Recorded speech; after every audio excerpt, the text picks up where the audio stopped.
ध्येय नसलेली माणसं साबणाच्या फेसासारखी असतात. काही क्षणासाठी दिसतात आणि क्षणानंतर नाहीशी होतात. सुंदर विचारांची शिदोरी ऐकण्यासाठी चॅनलला जरूर सबस्क्राईब करा. वाईट विचारांचं गवत आपोआप उगवतं. चांगल्या गोष्टी नेहमी पेराव्याच लागतात. आपल्या आसपास गवत, तण, काँग्रेस कोणीही न पेरता उगवलेला असतो. मात्र मळ्यामध्ये गहू, ज्वारी पेरावी लागते. अगदी तसंच वाईट गोष्टी सहज उगवतात, परंतु चांगल्या गोष्टी नेहमी पेराव्या लागतात. शून्याला किंमत तीच व्यक्ती देते जी कष्ट करून शून्यातून स्वतःचं आयुष्य घडवते. माणूस किती किमतीचे कपडे वापरतो यावरून त्याची किंमत होत नसते. तो इतरांची किती किंमत करतो यावरून त्याची किंमत ठरत असते. हाताने पायाला विचारले, तुझ्यावर सर्वजण डोकं ठेवतात, तो मान मला का बरं नाही? हसून पाय म्हणाला, त्यासाठी जमिनीवर राहावं लागतं, हवेत नाही. तुम्हाला थँक्यू बोलणाऱ्या लोकांची संख्या जितकी वाढवाल तितके तुम्ही जास्त यशस्वी होत जाल. थोडक्यात तुम्ही इतरांना जेव्हा मदत करता तेव्हा ते लोक तुम्हाला थँक्यू म्हणतात आणि अशी माणसं तुम्हाला कायम पुढे जाण्यास मदत करतात. आपल्या वाट्याला आलेलं नशीब, आयुष्य आहे तसं स्वीकारा. त्यात बदल करायचा प्रयत्न केला तर त्याचं मूळ अस्तित्व तर बदलतंच, पण त्याचबरोबर तुमच्याकडं येतं ते फक्त नैराश्य. आपल्या हक्काची गोष्ट नसताना तिचा अट्टहास करणे किंवा एखाद्या त्यागलेल्या गोष्टीचा मनात अहंकार धरणे, या दोन्ही गोष्टी माणसाला शून्य करतात. जे आपलं नाही आणि ते आपलं होणारही नाही ते मिळवण्यासाठी विनाकारण प्रयत्न नका करू. भगवंताने प्रत्येकाला काही ना काही कारणाने वेगळं घडवलंय. सगळीकडे समानता येऊ शकत नाही आणि आपणही हा अट्टहास करणं पूर्ण चुकीचंच. गरीब, श्रीमंत, सुंदर, कुरूप हे सगळं देवानेच बनवलंय, हे देवानेच घडवलंय. ही असमानता आहे म्हणूनच माणूस ती असमानता दूर करण्यासाठी प्रयत्न करतो, आशेवर जगतो. मात्र हे असंच का म्हणून रडत बसू नका. पुन्हा पुन्हा धोका देणाऱ्या माणसाला माफ करणारी व्यक्ती दयाळू नसते, तर ती मूर्ख असते. एक क्षण असा येतो की त्यावेळी असं वाटतं आपण काही लोकांना कधीच भेटलो नसतो तर खूप बरं झालं असतं. कधी कधी माणूस खूप थकून जातो. शांत बसून, वेदना सहन करून, संयमी राहून, इतरांकडून आशा ठेवून, नाती टिकवून, स्पष्टीकरण देऊन, आपल्या माणसांना समजावून आणि त्यांना समजून घेऊन. काही माणसं माझ्यापासून खूप दूर आहेत, परंतु त्यांच्या इतकं जवळचं माझ्यासाठी आणखी काहीही नाही. आयुष्यात धोके मिळणे सुद्धा फार आवश्यक आहे, कारण आईवडील आपल्याला चालायला शिकवतात, परंतु सांभाळायला स्वतःला शिकावं लागतं. तुमची स्वप्न तुमच्या आजच्या पात्रतेपेक्षाही खूप मोठी पहा. उद्या तुम्ही पाहिलेल्या स्वप्नांपेक्षाही खूप मोठे व्हाल. वेळे इतका धोकादायक दुसरा कोणीही नसतो. वेळ एकदा हातातून निघून गेली की परत कधीच वळूनही पाहत नाही. घर बदलले, वेळ बदलली तरी काही फरक पडत नाही, परंतु आपली माणसं बदलली की खूप दुःख होतं. बोलायचं तर सगळ्यांना माहिती आहे, परंतु कधी आणि काय बोलायचं हे खूप कमी लोकांना माहिती असतं. आपण बोललेलं तर सगळ्यांना समजतं, परंतु मला ती माणसं हवी आहेत जी माझ्या शांत असण्याची कारणं समजू शकतील. जिथे मी झुकत नाही त्यांना मी खटकतो, ज्यांना मी आवडतो ते मला कधीही झुकू देत नाहीत. आपल्या हक्कांविषयी बोलायला मन मोठं पाहिजे. तळवे चाटणाऱ्यांचे काम जिभेनेही होते. चांगुलपणा आणि प्रामाणिकपणा आपल्यामध्ये नसेल आणि जर तो पूर्ण जगभर शोधला तरी तो मिळणार नाही. ज्याच्याजवळ पैसे असतात त्यालाच लोक महत्त्व देतात, जरी त्या पैसेवाल्याचं चरित्र, हेतू, सवयी वाईट असल्या तरीसुद्धा.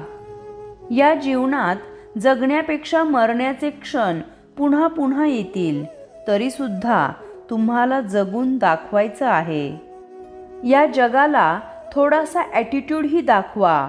मेणबत्तीसारखं मन घेऊन फिराल तर लोक जळवत राहतील. ज्यांना सहन करायचं होतं त्या सगळ्यांना सहन करून झालेलं आहे. आता या सर्वांकडे दुर्लक्ष करून जगा. वेळेबरोबर सर्व जखमा भरून येतात, परंतु केलेले घाव सतत आठवत राहतात. मला आयुष्याने एक चांगली गोष्ट शिकवली.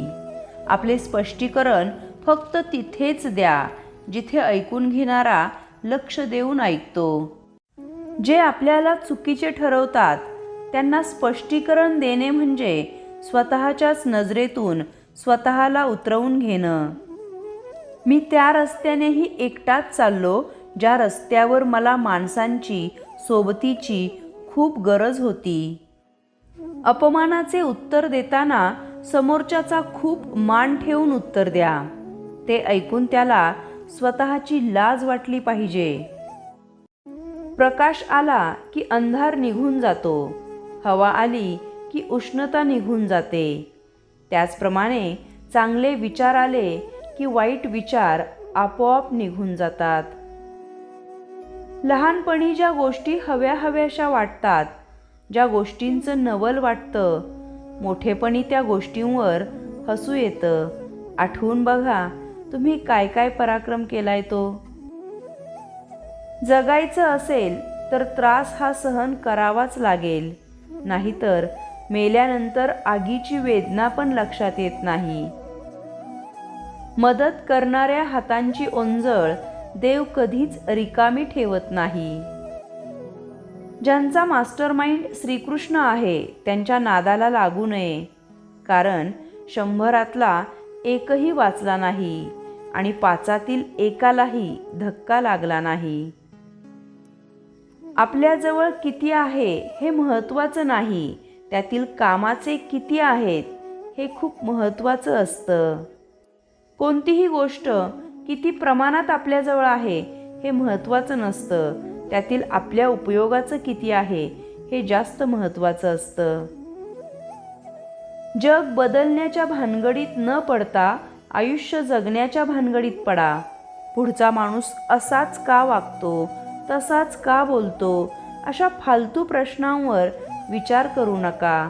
आयुष्य आपलं आहे, दुसऱ्याचा विचार करण्यात वेळ वाया घालवू नका. हल्लीच्या काळात कुणाशीही वाद घालून स्वतःची ताकद अजिबात कमी करू नका. समोरचा जर म्हणाला की हत्ती उडतो तर त्याला सांगा, आज सकाळीच माझ्या बाल्कनीत बसला होता. वाद घालून स्वतःचा वेळ वाया घालवू नका. खवळलेल्या समुद्राच्या आणि शांत दिसणाऱ्या माणसाच्या कधीच नादी लागू नये, कारण ह्यांचा अंत कधीच लागत नाही. उत्तर द्यायला शिका. गप्प राहाल तर तुम्हाला लोक अजिबात जगू देणार नाहीत. सर्व काही प्रेमाने जिंकता येतं, पण तिथे हव्यास असला की गोष्टी आयुष्यात येऊनही निरर्थकच होतात. म्हणून अधिक हव्यास अजिबात धरू नका. जे तुमचं आहे ते नशिबाने तुमच्याकडे येईलच.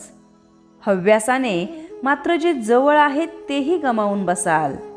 म्हणून पुन्हा एकदा सांगते, हव्यास करू नका. माणसाची भक्ती स्वार्थी असते. इच्छा पूर्ण झाली तर भक्ती पुढे श्रद्धेत रूपांतरित होईल, आणि जर इच्छिलेले नाही पूर्ण झालं तर माणसं देवही बदलतात. थोडक्यात काय, देव पावला तर तो चांगला, नाही पावला तर दुसरा देव. ओझं दिसतं कारण ते लादलेलं असतं. कर्तव्य दिसत नाही कारण ते स्वीकारलेलं असतं. जेव्हा आपण एखादं काम मनापासून स्वीकारतो तेव्हा ते कर्तव्य म्हणून पूर्ण करतो, आणि जेव्हा कोणी ते काम जबरदस्तीने आपल्यावर लादतं तेव्हा ते ओझं वाटू लागतं. माणसाला घागर भरून सुख दिलं, अनेक थेंब दुःखाचा दिला, तर माणूस सुखाची नाही तर दुःखाचीच चव सांगत बसतो. घागरभर सुखाला तो विसरून जातो. आयुष्यात संघर्ष जितक्या लवकर सुरू होतो तितक्या लवकर परिपक्वतेच्या दिशेने तुमचा प्रवास सुरू होतो. संघर्षाकडे पाठ फिरवू नका, तर त्याला सहप्रवासी बनवा. लोहाराकडे अनेक हातोड्या तुटतात, पण ऐरण कायम टिकून राहते. अर्थात जे घाव घालतात ते त्यांच्या कर्मामुळे तुटतात, पण जे घाव सहन करतात ते कायम अभंग राहतात.